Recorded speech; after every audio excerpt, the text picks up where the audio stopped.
At what point in your career were you like, yes, the logical next step is definitely to do a show opposite a 2,000-pound gorilla puppet?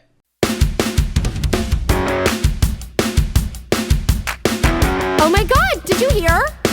Did you hear? Did you hear? Oh my god, guys. Jake has a podcast. I can't believe Jake has a podcast. Oh my god, Jake has a podcast. Oh my god.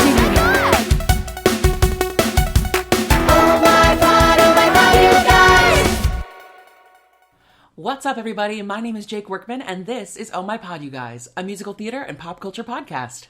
You guys, this week I had the pleasure of seeing not only one Broadway show, but two. I saw Chicago on Broadway for the umpteenth time because later on in this episode of the pod, I get to chat with James T. Lane, who is currently starring as Billy Flynn in the show. And I also got to see Jinx Monsoon again as Mama Morton. It was absolutely fabulous. And the other show that I got to see this week was rather a surprise. My bestie Jonah and I ran to the box office the day of the show and got last-minute rush tickets to see A Beautiful Noise, the Neil Diamond musical. And I have two friends in the show, both making their Broadway debuts, Makai Hernandez and Kalanji Gallimore. Shout out to you. They were both fabulous in the show, featured everywhere in the ensemble, dancing their faces off, and performing alongside incredible people like Will Swenson and Robin Herder. I didn't know much about Neil Diamond other than Sweet Caroline Ba Ba Ba before I saw the musical. But I was really taken by this show. The scenic design is beautiful, the pacing is excellent, the music is obviously fantastic, and there were some incredible, really heartfelt performances. So I was blown away, and I'm so proud of Makai and Kalanji. You guys are both the bomb. Starting off this week's BroadwayWorld recap, we have to talk about the sneak peek inside the rehearsal of Broadway's Camelot that we got to see on BroadwayWorld. The book is being written by Aaron Sorkin, based on the original book by Alan Lerner, and the show is being directed by Tony winner Bartlett Sher, who has created notoriously beautiful Broadway shows at Lincoln Center. And the show is scheduled to begin performances on March 9th and open on April 13th at the Vivian Beaumont. The cast features some Broadway heavy hitters, such as Taylor Trench. Andrew Burnap is playing Arthur, and of course, Miss Philippa Sue will be portraying Guinevere. But I'm so thrilled, too, for a friend of mine named Delphi Boric. She was most recently seen on Broadway in the revival of Into the Woods, and she is going to be in the ensemble of the show, and I believe she also understudies Guinevere, which is thrilling. The show is going to be choreographed by Brian Easley, and I just think it's going to be stunning. The fact that there is going to be a 30-piece orchestra performing this original score every night, I cannot wait to see this production. You can find this video of a little sneak peek of the rehearsal on BroadwayWorld.com. Next, we have the announcement of Spamalot at the Kennedy Center, following the announcement that the Kiss of the Spider-Woman production that was going to be done at the Kennedy Center has been canceled. This show is going to take its place, and it's going to star Rob McClure, Leslie Kritzer, Alex Brightman, and James Monroe Englehart. And this show is just not to be missed. It's so hilarious. It's going to be directed by Josh Rhodes, who helmed the Broadway Center Stage production of The Who's Tommy, and it's going to be music directed by John Bell, who just did Into the Woods. This show is essentially the definition of camp, and I think that they've assembled a true knockout team of comedic actors to tell this story and to make people laugh. So perhaps I will have to haul my booty on down to Washington, D.C. so that I can catch the show. We also have to talk about a new production of Oliver being done at New York City Center. It's going to star Lily Cooper, Raul Esparza, Benjamin Pagic, and Mary Testa. And I also think that it's really cool that 20 public school students are going to be featured in one number in the production, which I think is just so special and exciting. I know that as a kid, I think I would have absolutely fallen over dead if I had this opportunity to be on stage with these people at New York City Center. So I can't wait to see what they do. We also just got a sneak peek at initial promo photos for the production of Hercules that's being done at the Paper Mill Playhouse in New Jersey. And the show looks incredible. I got to share the stage with Charity Angel Dawson in Chicago on Broadway, and now she is playing one of the muses, and she looks fabulous in that white gown. And Hercules himself does not look too shabby either. Hello, arms. I love the story and the music of Hercules, and I really hope I can catch this show. And one more show that I am absolutely over the moon excited to see is the revival of Bob Fosse's Dancin'. The show starts previews this evening, March 2nd, and they have truly assembled a cast of some of the most incredible dancers on Broadway to revive this show. It's being directed and transformed by Wayne Cilento, who has choreographed countless fabulous productions. And it's playing the Music Box Theater, which I think is perfect for this type of show because everything about Bob Fosse's choreography is so detail-oriented and just gooey and delicious, and you want to be able to see every bit of every body moving on stage. And so this more intimate theater, I think, is going to lend itself perfectly to this show. Lastly, in the Broadway World recap, it was just announced that the Broadway revival of Funny Girl will be closing on September 3rd after running more than a year and a half. Both the leads, Ramin Karimloo and Leah Michelle, have confirmed that they will be staying through closing. And I'm so proud of everyone I know who's involved with the show. They've had an incredible run, and I'm glad that they get to close out the show with more than enough notice so that they can all move on to their next thing seamlessly without sort of the rug just being totally ripped out from underneath them. It's such a fabulous production. I saw it with Beanie Feldstein, I've seen it with Julie Benko, and of course Leah Michelle. And it's stunning, so congrats to everyone at the August Wilson for working it out, and you can catch them there through September 3rd. And this has been the Broadway World Recap. Oh my pod, you guys, I am so excited to welcome my next guest to the show. He is a Broadway veteran. Please welcome Mr. James T. Lane. Hey, hey, hey. Hi, James. How are you? Hi, Jake. I'm good. How are you? Good. It's so good to see you again. You too. Lovely to meet you the other night. I know. It's so crazy. I had never actually met you in person, so that was so sweet. And people speak highly of you in at the Ambassador Theater. So that's wonderful. My, you are very sweet. Well, it was such a pleasure to meet you the other night. I got to see the show, and you were fantastic, obviously. Thank you very much. Of course. Where are you calling from? I live in Sunnyside, Queens. Oh, gorgeous. How long have you been there? Oh, goodness. My partner and I have been here since 2016. Yeah. Fantastic. Where was home for you before New York? Oh, well, I'm from Philadelphia originally, South Philadelphia. And yeah, came up I-95. Just up the passway there. That's right. I love it. Right. So I obviously did my extensive research on you prior to the interview. So I'm so excited to hear about all of the various shows that you have gotten to do throughout your career. But I first want to talk about your own show that you've created called Triple Threat. Can you tell me about where that came from?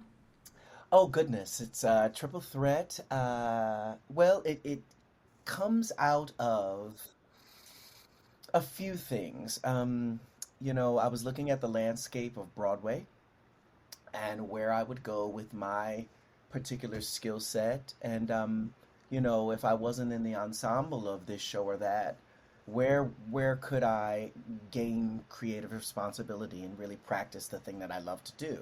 Mm-hmm. A larger piece of the pie, if you will. You know, and I looked around, and if I wasn't in Hamilton, or if I wasn't in The Lion King, and now more recently Ain't Too Proud, what consistent work would I have? Right. You know, and then there's this other part of it where, like I said, I wanted more creative responsibility. So when I was working in London in 2015, I sat down with David Lamb, the artistic director at the time of The Young Vic, and I pitched him like a show about Sammy Davis Jr., and he was like, well, you know, I love Sammy. Sammy's great, but I'm interested in you. What would you like to do? Who are you? Mm-hmm. And nobody had ever said that before, Jake. You know, like at this level of the business, nobody had ever said, hey, what do you want to do? And I was like, oh, blah, and Sure. he was like, well, do you write? And I said, no. And he said, well, if you were to write, what would you write? And so I started writing, and you know, I've been free of drugs and alcohol for about 18 years, and I started writing about these stories about my experiences out there, and my experiences being an active alcoholic and drug addict while trying to pursue the arts and and all of that comes with that, Mm-hmm. botched auditions, showing up late, all of the characters that you meet while you're in that life, you Yeah. know, in the life, in quotes, gay life, or in life Uh-huh. otherwise, and the floor kept dropping out every time I turned around. And I started writing down these stories, and he looked at me and he said, "That's you?" And I said, "Yeah." And he said, "It's so remarkable that who you are is not what I'm reading on these pages. Keep writing." So I wrote and wrote and wrote, and the commission came to an end, but I still continued to write. Fast forward, 5 or 6 years in a global pandemic. I really, really got focused because I had a lot of time on my hands, and Sure. I was telling people about this play, and I told one particular gentleman by the name of Bart Keebler, who was the artistic director at the Ziders American Dream Theater in Virginia Beach, and he had remembered that I told him about this one man show that I was writing, and he said, "I think that would be a great thing to open up the season. It's a one man show. We don't have to worry about COVID and all of this Right. stuff, or worry less about it." Yeah. Um, and they gave me a platform to do this, and so we put it into a high gear, and then in May of 2021, I believe, we did a production of 5 performances, and I was clever enough slash smart enough, or whatever you want to call it, to ask for it to be videoed, Oh, and perfect. and I worked with a lovely person to kind of create that, and then so I had this thing in my pocket that I Yeah. could, like, hold on to. And then I that fall, I had wanted to do, I think, I had wanted to do more with it. So a lovely gentleman by the name of Barrett Martin and his wife Megan Sikora, they saw a presentation that I did of it. They saw the video and they said, "Everybody needs to see this. Yeah. What can we do to help?" And so they were my sponsors in getting me two presentations at a theater in New York City, and I invited everybody I knew in terms of producing. And you invite thousands, Of course. hundreds respond, Yes. dozens show up. Like maybe 40 people showed up out of the 2 days, but it Yeah. only takes one, Jake. It only takes one, right? Hmm. It only takes one. And there was a lot of promises and then no shows. There was a lot of don't sell it to anybody, and then you forget, and then someone said something, to just keep me informed, keep me informed. And I kept that individual informed. And so we are on our way to creating the next phase of Triple Threat. That's soon to come. So Triple Threat is about, it's in the style of like Anna Devere Smith, John Leguizamo, Whoopi Goldberg, Coleman Domingo, one actor playing multiple roles. Hmm. It's usually productions like this. You have an actor and they don't really sing, or you have a singer who does a cabaret and they're not moving too much, or they're not really, and it's called Triple Threat for a motherfucking reason. Period. Period. Period, motherfucker. Because you're gonna get all of that. You're gonna get all that I have. And I love to tell stories, so it's autobiographical, and it's a journey, so hold Wow. on to your wig caps, Yes. and because you're in for a ride, and Wow. I'm really happy about it. I cannot wait. I can't wait to see it. That is so thrilling. And how wonderful. I love Barrett and Megan. They're both incredible. So that's so amazing that they, obviously saw how fabulous you are as a person and a performer, and they get to help you fly. That's so Right, right. exciting. So So excited. I got to listen to your episode of Jinx's podcast that you just did called Hi Jinx. For the listeners, if you haven't listened to Jinx's podcast, you must check it out. They're absolutely fabulous. Wonderful. And I was so fascinated by everything that you had to say about your experience with getting sober and being, in this industry. And I really want to hear about your experience with the intersectionality of your Blackness and your queerness in and out of the audition room, because I think that it's a really important and pertinent topic right now. I think now more than ever, we've sort of reached the point where the argument went from being there are no opportunities for people of color to now people of color are being put at the forefront of these new projects. And so I'm interested to see what your thoughts are on that. Well, chorus lines was a funny thing because you think the line are all principles, right? But let's be honest. Cassie and Zach are the stars. Sure. Mm-hmm. And Paul is up there. Right. And Sheila is up there. And then the rest of the line is like ensemble, to be quite honest. Mm-hmm. And so it's a little misleading in your heart. You're like, oh, okay, this is really what it is. Right. And that was my Broadway debut. But then, I was in the chorus for a long time.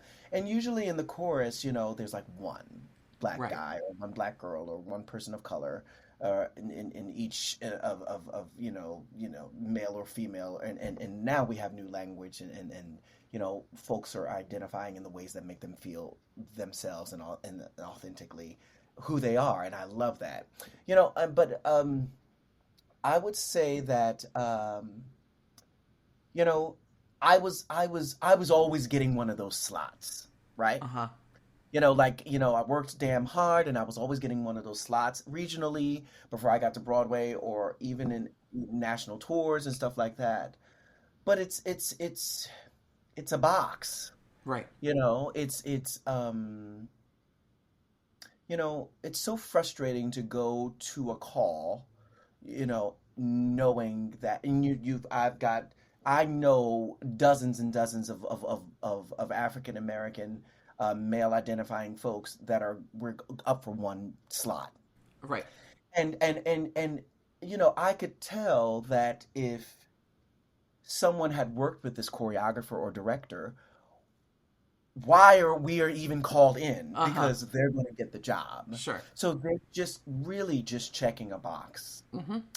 And that was really frustrating, even when I was getting the job a lot. But the frustrating part was in the agita inside of me. Yeah. Where it wasn't just competition overall for the show. It was competition within my with being an African American. Yeah. There was competition there. So it's funny, my solution to that, and particularly when I came back from London and I was auditioning, is that in these rooms, I would actually try to make coffee dates with other Black men to just find out more about who they were. And I just wasn't meeting them in the room, auditioning and competing and smiling and all of that weird stuff that goes on in auditions. So I had coffee dates, I had lunch dates, and I just had to humanize the experience for my soul, Jake. Yeah. For my soul, because I'm sensitive, and I was picking up a whole lot of stuff that I just didn't want to carry around. Totally. In this sacred space that I love so much. Right. I really had to put up some new wallpaper, maybe a flower arrangement. I really just had to embrace what it was and really kind of love it up. And in terms of growing up queer, that was not even talked about. That was just, it wasn't approached in high school in terms of as an artist. You knew that she was a queen and he was a queen and she was a queen, right. But you just didn't really discuss it. and you know all the chorus was gay, but you just didn't really discuss it, and I love this era that we're coming into where I can bring. It's funny, we Jinx and I was talking about Billy Flynn. It's like my mother is all over Billy Flynn. My I'm a a queer man, and my mother shows up in this Billy Flynn. Sure. And one of the things that we talked about is that as Billy Flynn, if I have this success, I am in charge. I am the hottest lawyer in Chicago, Hmm. so I can basically do anything that I want to do. And the moment that Roxy offers a kind of a sexual advance, I shut that down Yeah. completely. Yes. Like the one And time that. the one time I could Right. flex my, ga, ga, ga, ga, ga, Exactly. and we talk about money a lot. And you could, there's an argument that it is all about the money, but there's more, Oh, yeah. there's more. And I go for that other side of it, that more. So any chance I am a black queer man, so any chance that I can be authentically who I am, Hmm. and serve the character and serve the story. I'm not trying to get in the way. I'm trying to be authentically myself within the character. Absolutely. And if it Rising. serves, I can serve, right? Absolutely. Yeah. Yeah. That's fascinating. I also want to hear about your experience. I mean, you are obviously playing Billy Flynn right now, but you have been in and out of Chicago for a long time because you Yeah. are a fantastic dancer. And I want to hear about maybe the difference between taking on a principal role like this versus dancing every night in an ensemble. You've done Chicago, you were in a chorus line, you were in Kiss Me Kate. You've done all of these, fabulous dance heavy productions. What is that Mhm. like on the day to day?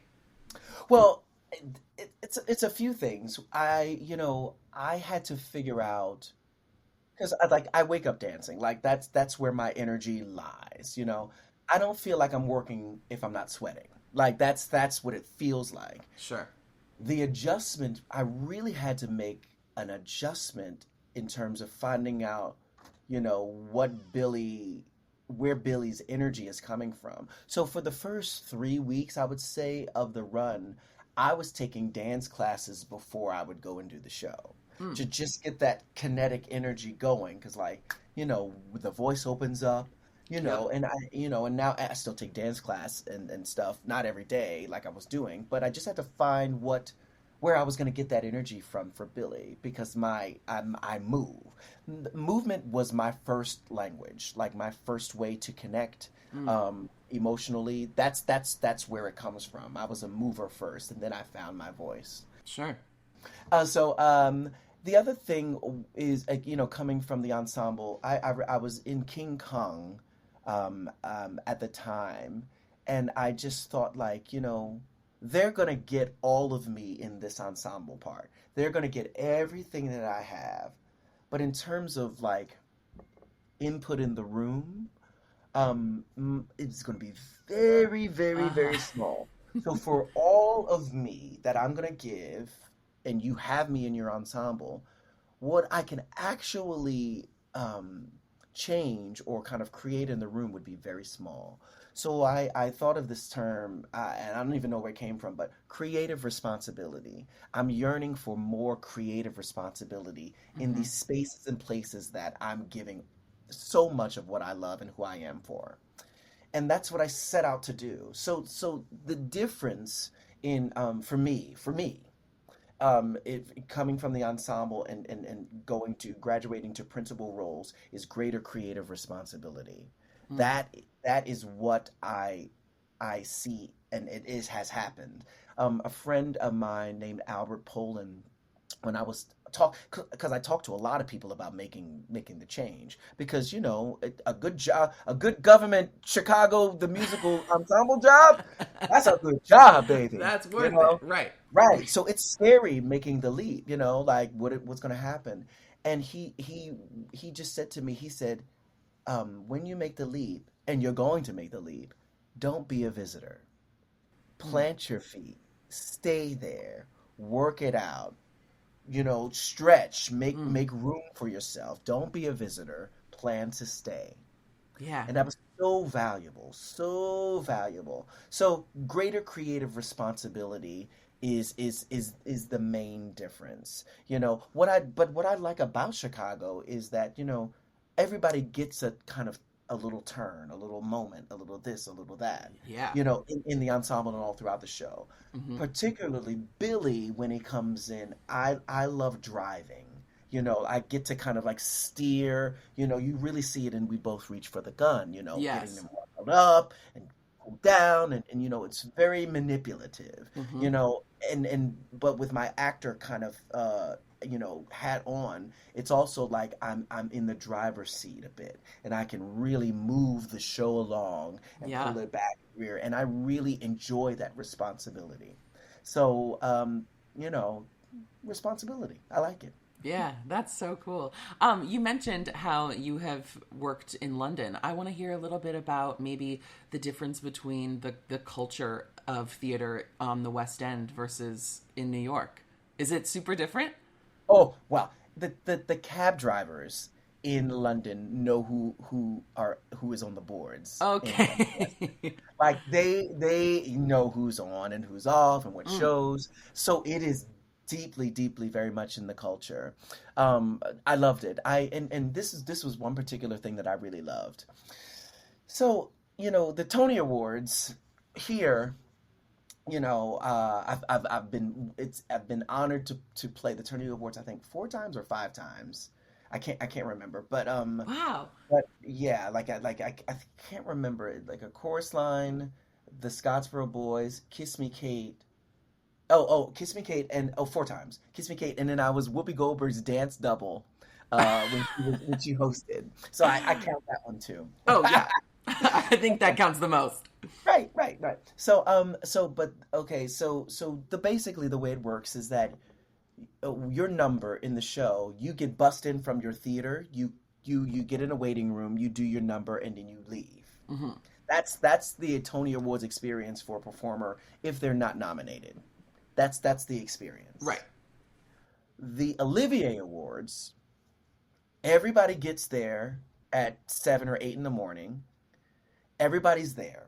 You rehearse the show. You have lunch upstairs. You can go in and out of, and they're at the Royal Opera House. You have lunch upstairs. They have food for you. You're seeing everybody. You're meeting everybody.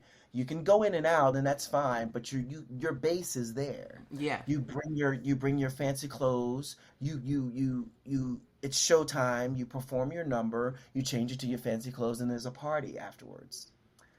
That feeling of community, celebrating the day, it's like a holiday for theater folks. Yeah. It actually felt like a holiday. Wow. Yeah, yeah, That's and you're not thrilling. working that day. Right. You don't have to go do a matinee. Exactly. Oh my God. You know, You're not performing on the Macy's parade and then going and doing a full show or something crazy. right? And it's like it's. I mean, take Kiss Me when we did Kiss Me Kate. You know, they. I will say this: the producers in the show, they make it a wonderful day. It's just a hell of a day. Uh-huh. I mean, for the Kiss Me Kate, our rehearsal, because we were in the opening number and then we had a number, our day started at like 6 in the morning at the theater. Whew. And Warren Carlisle, rented a mariachi band for breakfast. Like, He said, "Get that morale up, babies." get it up. So we had breakfast at the theater with a mariachi band. That's so classy. We go to rehearsal for the opening. We do the opening rehearsal, and then we run the show, and then we go back to the theater, and then we do our show, Hmm. and then we wait, and then we get bussed to the theater to do the opening. We get bussed away from the theater, and then we get bussed back to the theater to do our number, and then we get bussed home. So that day started at 6 a.m. Oh my and God. I didn't leave the theater until like 11:15 at night. So Insane. It's insane. Now Wow. that Tony Awards performance of Kiss Me Kate, like, it's forever. Yeah, I Oh, have it forever. of course. Worth every minute of it, It's but worth it. It's worth every wow. minute. So I switching gears a little bit because obviously like Kiss Me Kate and a chorus line, they're like, such like fabulous, glittery, shiny shows. I want to hear about your experience in the Scottsboro Boys and working Oh with Susan boy, Stroman. Jake. Jake. Well, one, Susan Stroman. Working with her, there's no stone unturned. Like, you are prepared for whatever you're doing. Mm, And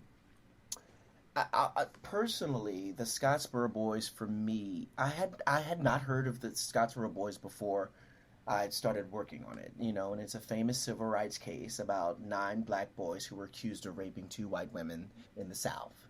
hmm. And Kander and Ebb, in their fashion, because they love kind of like really, really interesting stories, Yeah, they turned it into a musical. And at first you're like, like, how dare you? But right.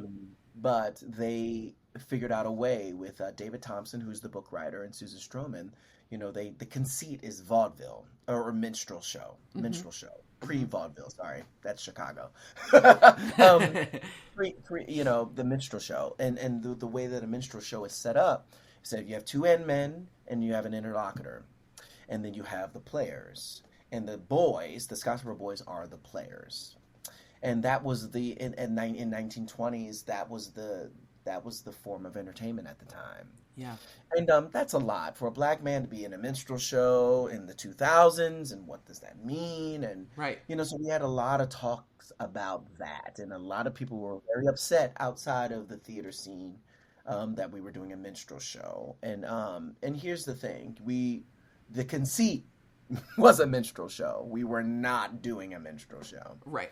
And there is at one point we do put on blackface, and it is to take it off to prove a point. Hmm. And people were up in arms about that.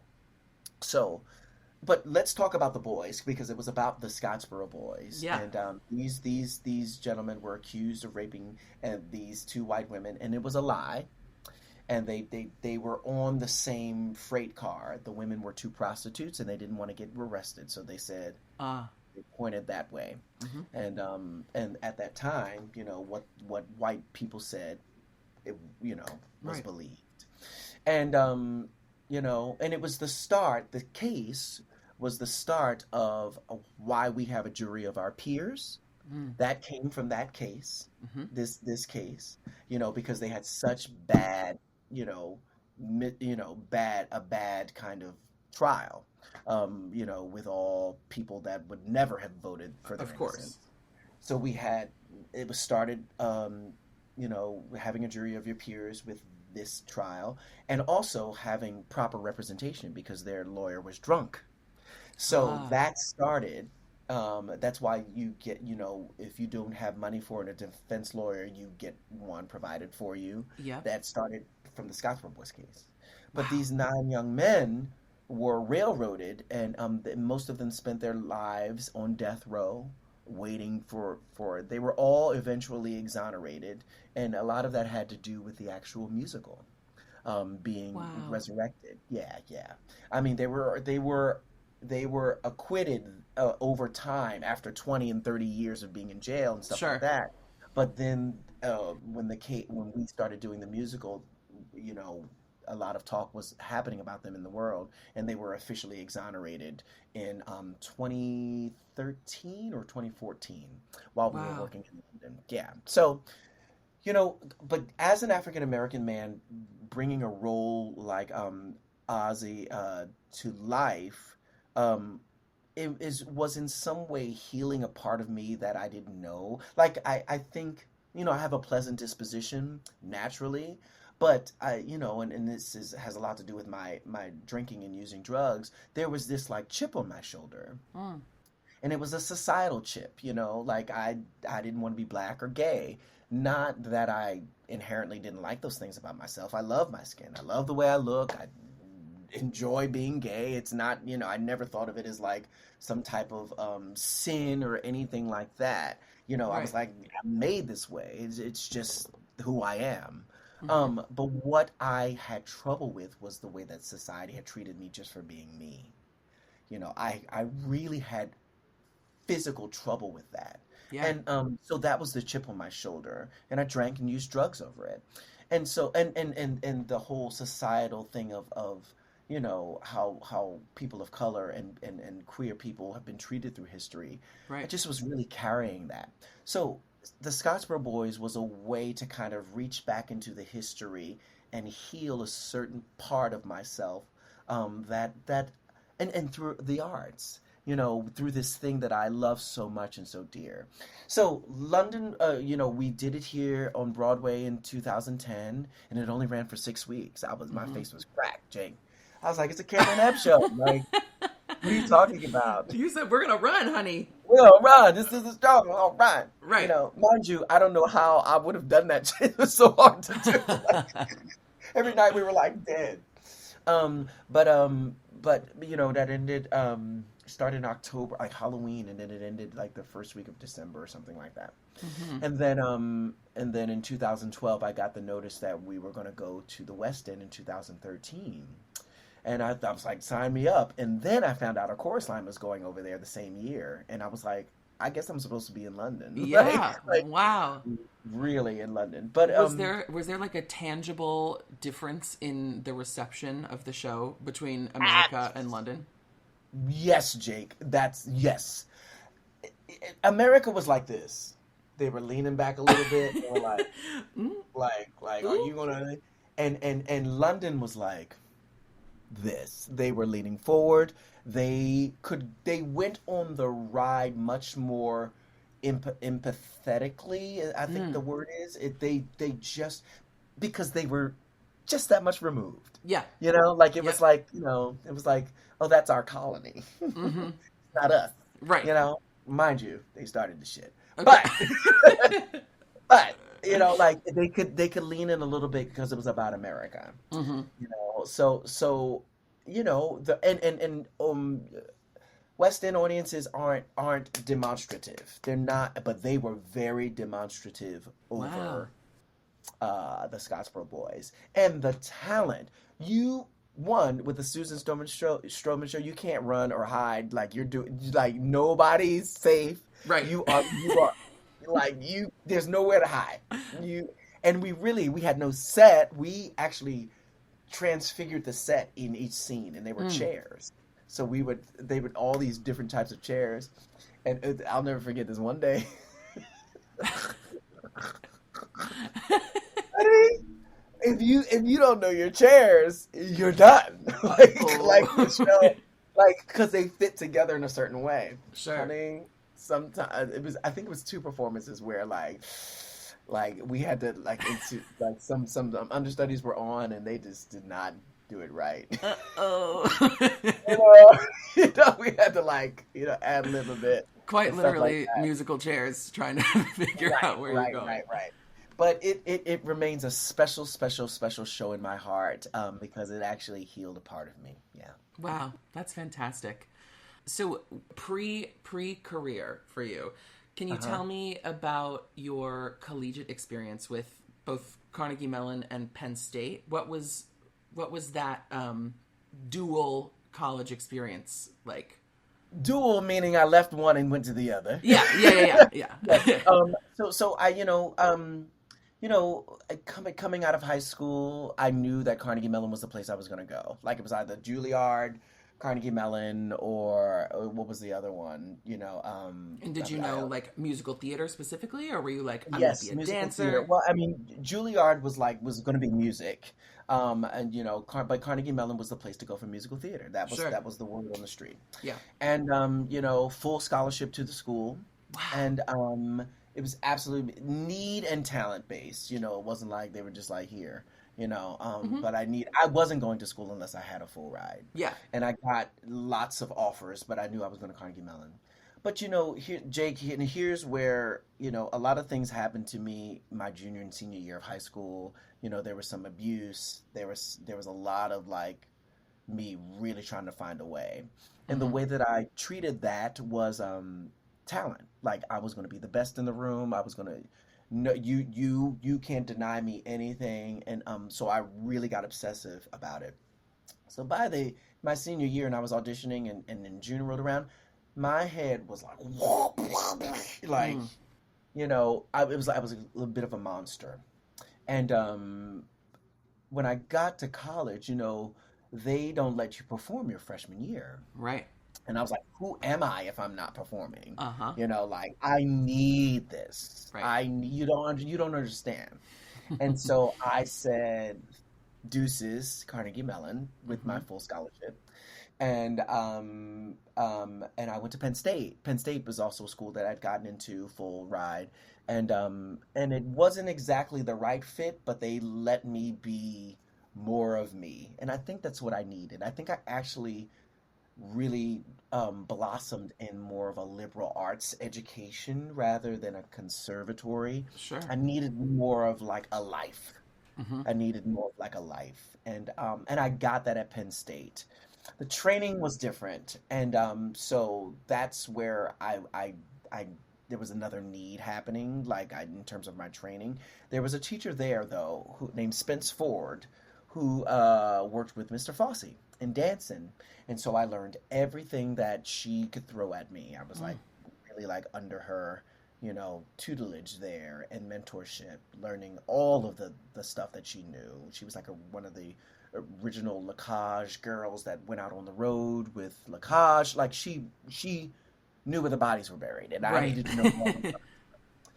And like that's the what life that I wanted to live. And then but after I got what I needed, I said I was looking around and was getting more frustrated and frustrated, and then I opened up a newspaper backstage and said, well, I saw a European tour of fame, and I said, hey, look, y'all, if I don't come back on Monday, y'all know I got the job. That's what happened. And you did. And I did. And I went to Europe, and I was 19 years old. Wow. And, this African American kid in Switzerland, and Europe, Berlin, Vienna, Austria, and Paris, France, and Right. it was just amazing. And I Wow. was like, oh yeah, that's right. There is a world out there, and Hmm. it's living just fine. So Wow. there's more out there than in America. That's wild. Well, if you would oblige me, I am going to start doing this new segment for the podcast where I do sort of like a rapid fire musical theater and life questionnaire, if you Okay. will. Yeah. So, are you ready for the musical theater rapid fire questions? Yes, and I should just like blah blah blah blah blah blah, like Yeah, just whatever comes to mind.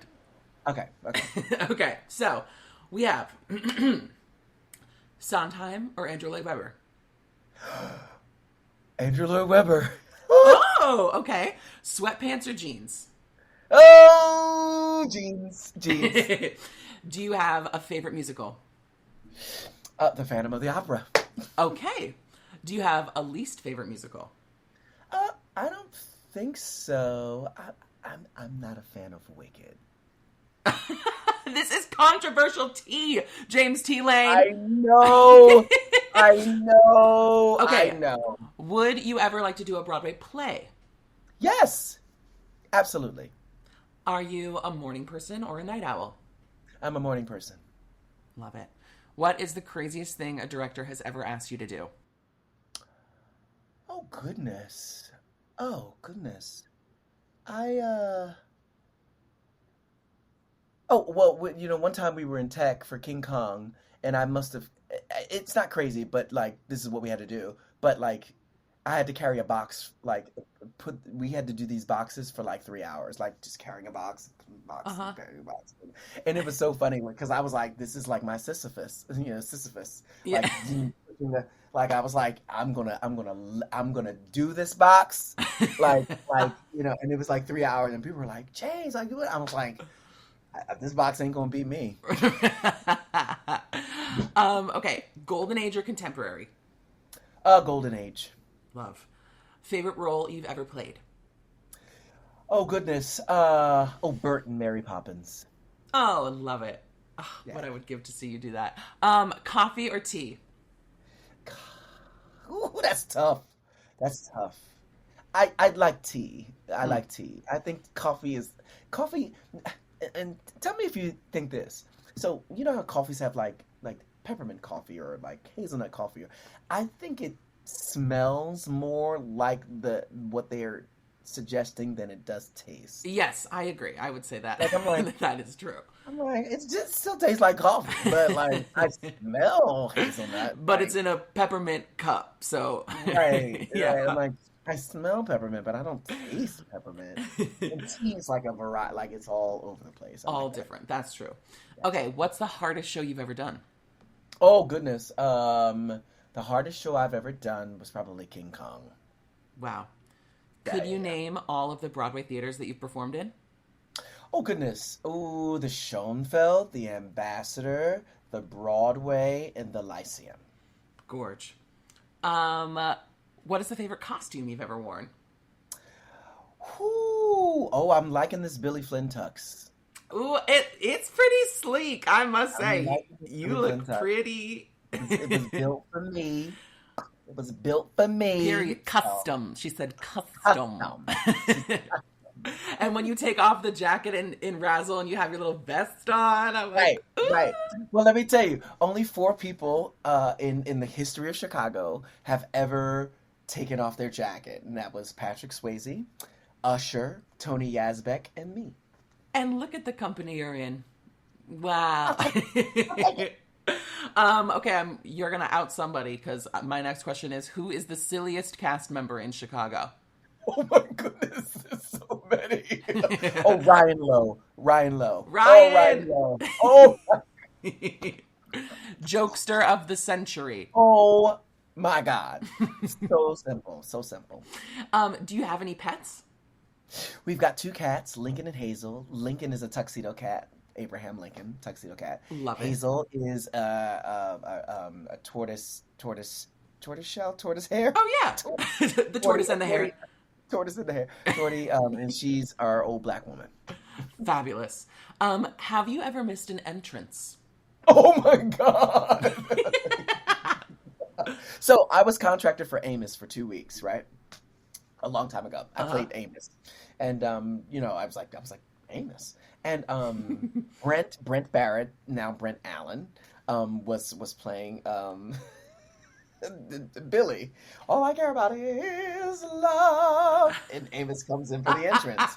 Honey, I was downstairs at that table, and then I heard James, James, James, your face, and I was like, all I thought was like, don't run, because you'll like trip and bust your mouth open. Right. And I go up the steps and I go in entrance, and Brent's just looking at me like, because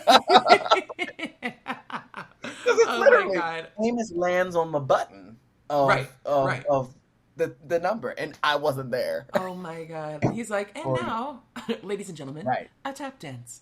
Do you have a pre-show ritual? Oh yeah, well, I mean, for Billy, it's always I always run through all of my lines because he speaks so much. So much. So I want to just have it in there, and I always warm up physically before I. This is another thing that I do. I warm up vocally in the afternoon, not right before the show, just so that I know what I have to do. Mm-hmm. So there's no surprises at 7:30 when I'm trying to like make it happen. Yep. Right. So I warm up. So like after I get off of this, I'll eat my lunch and then I'll warm up so I'll know what it is. Love it. And then you touch it while you're at the theater. But it's always a physical warm up before I move into the vocals. I do these things, these breath exercises and all of that stuff. So yeah. Mm-hmm. So yeah. Breakfast, lunch, or dinner? I love breakfast. Yeah. What's I'm an what's oatmeal guy. Oh, okay. What is your craziest special skill? Oh goodness. I can burp on cue, like I live. that's about it. What is the best gift you've ever received? Oh goodness. Free of drugs and alcohol. That's the best gift I've ever received. And it is really a gift because there wasn't a way out, Mm. and to have had that happen. So many folks, die, Yeah. not having a way out or not receiving this gift. So I'm grateful to have been offered another chance and to have accepted it. Yeah, that's the greatest gift. How about the best gift that you ever given? Oh goodness. I think that's yet to have happened, but I really would like to buy my mother a house someday. I really would Absolutely. like to be I really would like to be like, hey mom, you don't have to work anymore. Hey mom, you don't have to. Let me get you out of this. I mean, she bought her own house, but let me buy you a bigger one. Hey mom, let me take care of that. Love that. That's to come. What about a dream role that you would never be cast in? Oh goodness, that I would never be cast in. Oh goodness. Or that maybe you think you'd never be cast in? What was the role that Hugh Jackman played, Liza Minnelli's ex-husband? Oh, from Boy from Oz? Boy from Oz. Oh, yeah. I would eat that alive. Period. But Okay, and then one more question, which is very specific to you. What does the T stand for? That's Tyrone, baby. Tyrone. Tyrone. Funny Middle name? story. Yes, that's my middle name, Tyrone. So while I was working over in London, I went to a rehearsal for an opera at the Royal Opera House, and the show was about a new opera about one of the the former Queen Elizabeth, and from the opera house stage they go, Tyrone, Tyrone, Tyrone, and I was like, what? What is happening? Culturally, I thought Tyrone was black, it's like a black thing, Sure. Apparently, Tyrone is an Irish name, and it comes from I don't know if it comes from that, but there's a county in Ireland called the County of Tyrone. Oh. I was like, what? Face crack of the century. Face cracked. My name being shouted from the Royal Opera House stage. I'll take it. Amazing. Well, James, thank you so much for being on the show. This was such a pleasure. You're such a dream to chat with. And everybody run to the Ambassador to catch James as Billy. It's truly magnificent. And tell the listeners where they can find you on socials. Yes, Instagram at James T. Lane, or you can go to my website, jameSTLane.com, and you can also find out more information at my website about tickets for Triple Threat! Yes! Yeah. You guys, that's it for another episode of Oh My Pod, you guys. Don't forget to like, comment, rate, subscribe, do all the things. And please feel free to email me at ohmypodyouguys@gmail.com. Thanks so much for listening, and I'll talk to you soon. Bye!